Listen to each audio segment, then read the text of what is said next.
Hi எல்லாருக்கும் வணக்கமுங்க. இந்த உலகத்தில் நாம் எவ்வளவு படிச்சிருந்தாலும், எவ்வளவு பெரிய ஆளாக இருந்தாலும், சில நேரங்களில் வாழ்க்கை ஒரு இருட்டு அறைக்குள்ளே நிற்கிற மாதிரி இருக்கும். அப்போ நமக்கு தேவைப்படுறது ஒரு சின்ன வெளிச்சம். அந்த வெளிச்சத்தை என் கிராமத்தில் ஒரு பாட்டி எப்படி எனக்கு கற்றுக் கொடுத்தாங்கன்னு தெரியுமா? இந்த கோலத்தோட ஒவ்வொரு புள்ளியும் ஒரு பாடம். வாங்க கேட்கலாம். எங்கள் ஊரில் சண்முகம்னு ஒரு அண்ணன் இருந்தார். மனுஷன் நல்லா படித்தவர். ஆனால் எதுலேயும் ஒரு தெளிவு இருக்காது. சிட்டியில் ஒரு வேலையில் சேர்ந்து அங்கே நடந்த அரசியல் தாங்க முடியாமல் ஊருக்கே வந்துட்டார். படித்த படிப்புக்கு மரியாதை இல்லை, நேர்மையாக இருந்த வாழ முடியலைன்னு ஒரு விரக்தியில் கம்மன் உட்காந்துட்டார். அப்போது தைப்பூச சமயம். அந்த ஊர்லேயே ரொம்ப ஏழ்மையான ஒரு பாட்டி விடியற்காலையில் அவங்க வீட்டு வாசலில் நீங்கள் இப்போ பார்த்த அதே 6 விளக்கு ஏற்றின நட்சத்திர கோலத்தை போட்டுட்டு இருந்தாங்க. சண்முகனன் அங்கே போய், பாட்டி, ஊரே வறுமையில் இருக்கு, நீங்கள் என்னடானா இவ்வளவு செலவு பண்ணி எண்ணெயெல்லாம் வாங்கி விளக்கு ஏற்றுறீங்களே, இதனால என்ன ஆகிட போகுதுன்னு கேட்டார். அந்த பாட்டி சிரிச்சுக்கிட்டே சொன்னாங்க, தம்பி, இந்த 6 விளக்கும் முருகனோட 6 முகங்கள் மாதிரி மட்டும் நினைக்காத. இது ஒரு மனுஷனோட 6 குணங்கள். அது என்னன்னா அன்பு, பொறுமை, வீரம், விவேகம், உழைப்பு, தானம். இந்த 6ல் ஒரு விளக்கு அணைஞ்சாலும் வாழ்க்கை இருட்டாயிரும். நீ நிறைய படிச்சிருக்க, ஆனால் உன் மனசில் இருக்கிற தைரியம்ங்கிற விளக்கு அணைஞ்சு போயிருக்கு. அதை முதல்ல ஏற்றுன்னு சொன்னாங்க. அந்த வார்த்தை சண்முகத்தை சுட்டுச்சு. அவர் யோசிச்சாரு, நாம் ஏன் மற்றவங்களுக்காக நம்ம வேலையை விடணும்?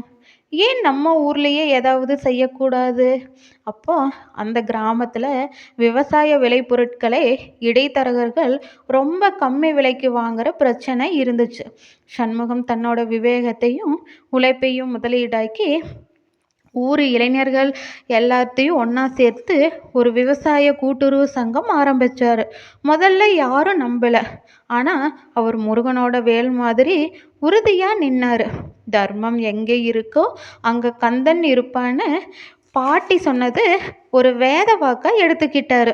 விளைவு அடுத்த 1 வருஷத்தில் ஊர் விவசாயிகள் எல்லோரும் அவங்க பொருளுக்கு சரியான விலையை நேரடியாக பார்த்தாங்க. அந்த சண்முக மன்னன் தான் இன்னைக்கு அந்த வட்டாரத்துக்கே ஒரு பெரிய வழிகாட்டி. இப்போ சொல்லுங்க மக்களே, இந்த 6 விளக்கும் வெறும் தீபங்கள் மட்டுமா, இல்லை நமக்குள்ள நாமே ஏற்றிக்க வேண்டிய குணங்களா? முருகப்பெருமான் கையில் இருக்கிற வேர் கீழே அகலமாகவும் மேலே போக போக கூர்மையாகவும் இருக்கும். அதுக்கு என்ன அர்த்தம்னா, நம்ம அறிவு எவ்வளவு பறந்து விரிஞ்சு இருந்தாலும் ஒரு காரியத்தை செய்யும்போது அந்த வேல் முனை மாதிரி கூர்மையான கவனத்தோடு இருக்கணும். வாழ்க்கை எவ்வளவு போராட்டமாக இருந்தாலும் அந்த 6 படை வீடு நாயகன் நம்ம கூடவே இருப்பார். இந்த கோலம் உங்கள் வீட்டில் மட்டும் இல்லை, உங்கள் மனசுலையும் நம்பிக்கையை ஏற்படுத்தி இருக்கும்னு நம்புகிறேன். இந்த கதையில் வர்ற சண்முகண்ணன் மாதிரி நம்ம ஒவ்வொருத்தருக்குள்ளேயும் ஒரு திறமை ஒளிஞ்சிருக்கு. அதை தட்டி எழுப்ப ஒரு சின்ன வெளிச்சம் போதும். அந்த வெளிச்சமாக இந்த முருகர் கோலமும் இந்த கதையும் உங்களுக்கு இருந்திருக்கும்னு நான் நம்புகிறேன். இந்த கதையும் கோலமும் உங்களுக்கு பிடிச்சிருந்தா லைக் பண்ணுங்க. அது கூடயே வெற்றிவேல் முருகனுக்கு அரோகரான கமெண்ட் பண்ணுங்க.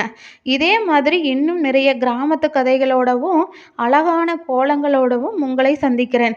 அது வரைக்கும் நம்ம சேனலை சப்ஸ்கிரைப் பண்ணுங்க. தேங்க்யூ. முருகன் அருள் அனைவருக்கும் கிடைக்கட்டும். தேங்க்யூ ஃபார் வாட்சிங்.